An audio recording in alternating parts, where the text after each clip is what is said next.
आरक्षण की आड़ में तत्कालीन बांग्लादेश की प्रधानमंत्री शेख हसीना को इस्तीफा देने के लिए मजबूर करने और वहां से बाहर जाने के लिए मजबूर करने के बावजूद प्रदर्शनकारियों का गुस्सा अभी शांत नहीं हुआ है। वहाँ हिंदुओं पर अत्याचार तो हो ही रहे हैं।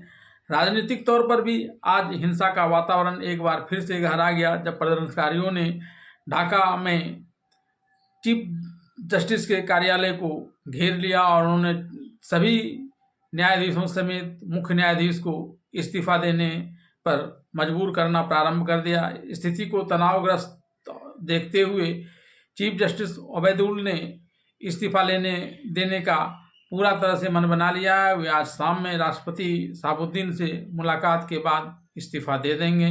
लेकिन हिंसा यहीं रुकेगी या और कोई रुख अख्तियार करती है, यह देखना दिलचस्प होगा। आंदोलनकारियों के उग्र और हिंसक रूप को देखते हुए उच्च न्यायालय और निम्न न्यायालय की सुरक्षा के दृष्टिकोण से चीफ जस्टिस ओबैदुल ने अपना इस्तीफा दोपहर बाद सौंप दिया। उन्होंने राष्ट्रपति को अपना इस्तीफा सौंपते हुए पत्रकारों से बताया कि उन्होंने यह इस्तीफा इसलिए दिया है ताकि अन्य जजों पर इसका कोई दुष्प्रभाव नहीं पड़े। जब उनसे इस बात को लेकर पूछा गया क्या अन्य जज भी इस्तीफा देंगे तो उस पर उन्होंने बताया कि ये उनका मामला है और सारी स्थितियों को देखते हुए इस पर जज निर्णय करेंगे। गौरतलब है कि यह खबर आई थी कि चीफ जस्टिस ने फुल कोर्ट की मीटिंग बुलाई है। इससे प्रदर्शनकारी भड़क गए थे और सैकड़ों प्रदर्शनकारी सुप्रीम कोर्ट की ओर बढ़ने लगे। अब्दुल मुकद्दिम नामक एक प्रदर्शनकारी ने दावा किया कि मुख्य न्यायाधीश अंतरिम सरकार को अवैध घोषित करने की साजिश रच रहे हैं।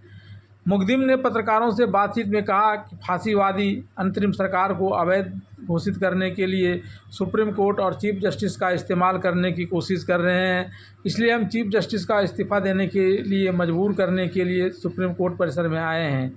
अंतरिम सरकार के खेल मंत्रालय के सलाहकार आसिफ मोहम्मद ने भी मुख्य न्यायाधीश उबैद उल हसन के बिना शर्त इस्तीफा और फुल कोर्ट मीटिंग को रद्द करने की मांग की बात कही थी और उन्होंने भी कहा था कि इस तनाव के बीच हालांकि चीफ जस्टिस ने जजों की बैठक प्रारंभ में ही स्थगित कर दी थी और अब इस्तीफा भी दे दिया है। प्रदर्शनकारी नेताओं की शिकायतों का जिक्र करते हुए आसिफ नजरुल ने कहा कि छात्रों की शिकायतों को उन्होंने देखा है और मुख्य न्यायाधीश को जिस प्रकार से उन्होंने फुल कोर्ट की मीटिंग बुलाई थी वह पराजित निरंकुश शासक के पक्ष में उठाया गया एक कदम लग रहा था और इसलिए उनके इस्तीफे की बहुत ज़रूरत थी। खासकर आंदोलन के दौरान जब उबैद उल हसन विदेश गए थे तब वे विभिन्न अवामी लीग के नेताओं के आवास पर रुके थे।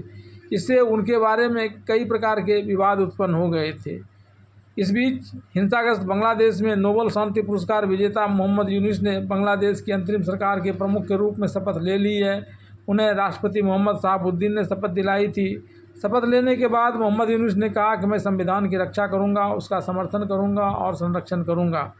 मोहम्मद यूनुस के नेतृत्व वाली अंतरिम सरकार में 16 लोग शामिल हैं, जिनमें शेख हसीना के विरोधी छात्र नाहिद इस्लाम और आसिफ मोहम्मद भी हैं।